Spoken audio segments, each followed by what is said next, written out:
ترمذی شریف حدیث نمبر 3430 میں حضرت ابو سعید خدری رضی اللہ عنہ اور حضرت ابو ہریرہ رضی اللہ عنہ روایت کرتے ہیں کہ نبی مکرم حضرت محمد رسول اللہ صلی اللہ علیہ وآلہ وسلم نے ارشاد فرمایا، جب کوئی کہتا ہے لا الہ الا اللہ واللہ اکبر تو حق تعالی جل شانہ کے سوا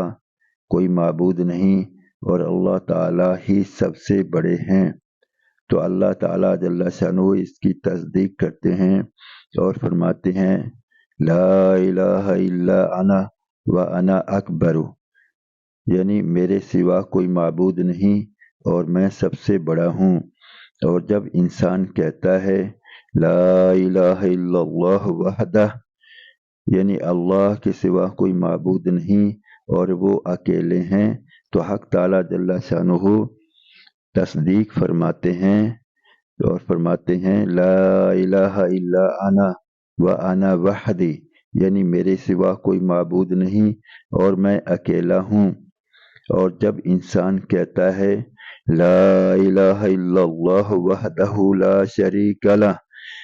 یعنی اللہ کے سوا کوئی معبود نہیں اور وہ اکیلے ہیں اور ان کا کوئی شریک نہیں،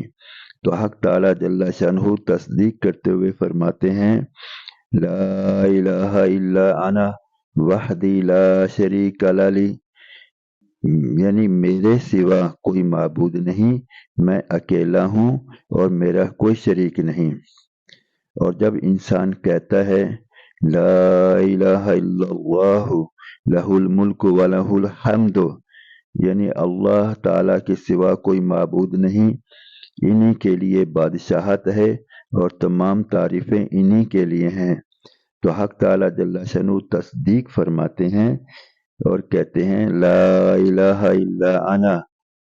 لی الملک ولی الحمد،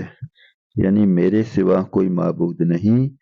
میرے لیے ہی بادشاہت ہے اور میرے لیے ہی تمام تعریفیں ہیں۔ اور جب انسان کہتا ہے لا الہ الا اللہ ولا حول ولا قوت الا باللہ، یعنی اللہ تعالیٰ کے سوا کوئی معبود نہیں اور وہ گناہوں سے بچانے اور نیکیوں پر لگانے کی قوت حق تعالیٰ جل شانہ کو ہی ہے، تو اللہ تعالیٰ جل شانہ تصدیق کرتے ہوئے فرماتے ہیں لا الہ الا انا ولا حول ولا قوت الا بی، یعنی میرے سوا کوئی معبود نہیں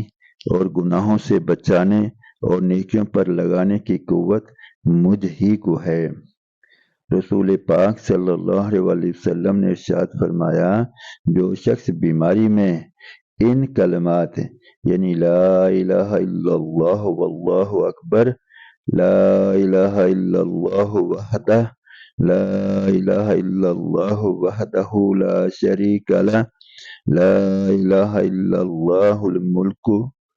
لا الہ الا اللہ لا الہ الا اللہ لہ الملک ولہ الحمد لا الہ الا اللہ